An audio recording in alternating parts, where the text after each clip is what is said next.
Some places on the map feel ordinary, until you hear the stories told about them. The ocean is full of whispers, and in one particular stretch of sea, those whispers have never faded. Tonight, we travel to the region known as the Bermuda Triangle, and to the disappearance that made it famous. This is the story of Flight 19, the squadron that never returned. The routine mission, December 5th, 1945. World War II had ended only a few months earlier. At a naval air station in Florida, 5 torpedo bombers prepared for a simple training mission. Nothing unusual, nothing dangerous, just another exercise over the Atlantic. The flight was led by Lieutenant Charles Taylor, experienced, calm, and trusted. The plan was straightforward.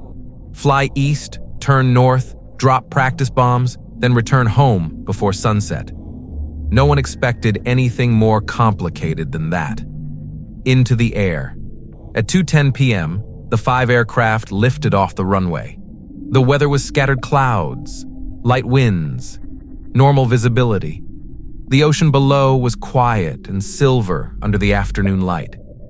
Everything seemed perfect. But as the squadron moved farther from the coast, radio logs recorded the first signs of confusion. The compass problem. One of the pilots radioed the control tower. "This is FT3, I'm having trouble with my compass."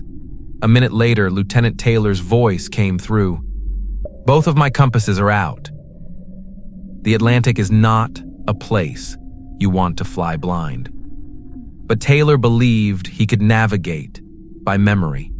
He changed course. The others followed. Their mistake was simple but fatal. They trusted instruments that were failing and a sky that looked familiar but wasn't. The growing confusion storm clouds gathered slowly, as if drawing a curtain over the horizon. Visibility dropped. Radio signals became faint.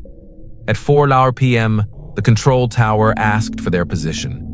Taylor responded, "We can't find west. Everything looks wrong." The ocean around them had become an endless sheet of shifting gray. The coast, once only a short flight away, felt like a disappearing memory. Last recorded, words. As daylight faded, the radio picked up fragments of their final communications. A pilot asked, "What is your heading?" Taylor replied, "We are not sure of our position. We must have gotten lost after the last turn." Minutes passed. Static grew louder. Signals weakened. Then came the last clear message from Flight 19. "All planes close up tight. We'll have to ditch soon."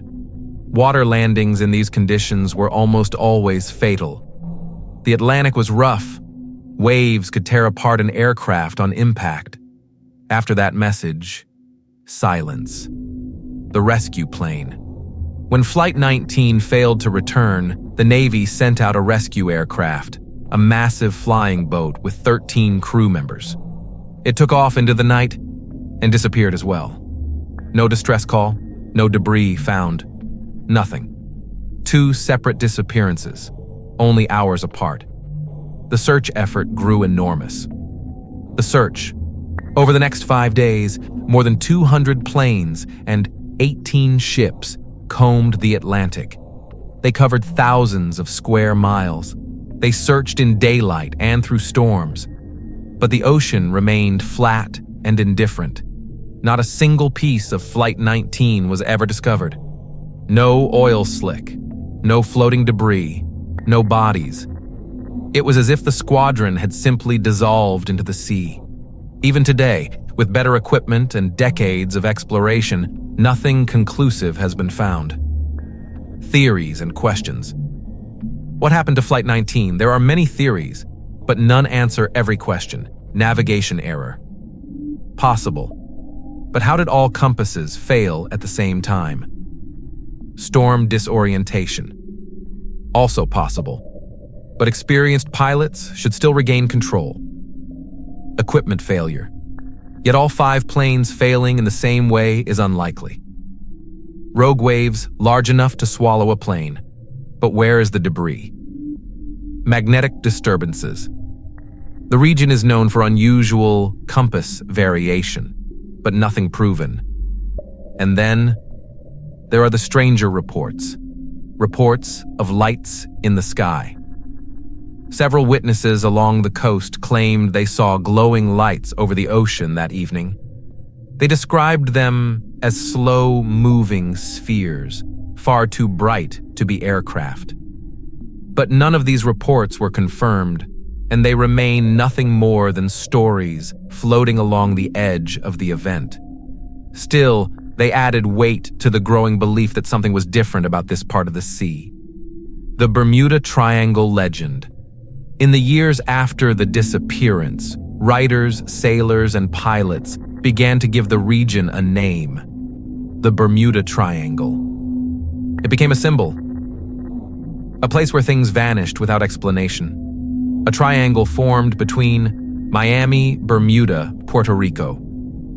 An area of warm currents, unpredictable storms, and deep trenches. Whether the triangle is truly mysterious or simply misunderstood. The Flight 19 incident became its defining story. What we know today. Modern aircraft cross the Bermuda Triangle every day. Ships sail through without issue. Technology has improved. Navigation is stronger. Compasses rarely fail. And yet, the disappearance of Flight 19 remains unsolved. 5 planes, 14 men, 1 rescue aircraft, no wreckage ever found. A silence that has lasted almost 80 years. Some mysteries demand answers. Others simply remain as they are, cold, deep, and perfectly quiet. Flight 19 vanished into the Atlantic, leaving nothing behind but the soft echo of their final message. This is the Night Archive. Thank you for listening.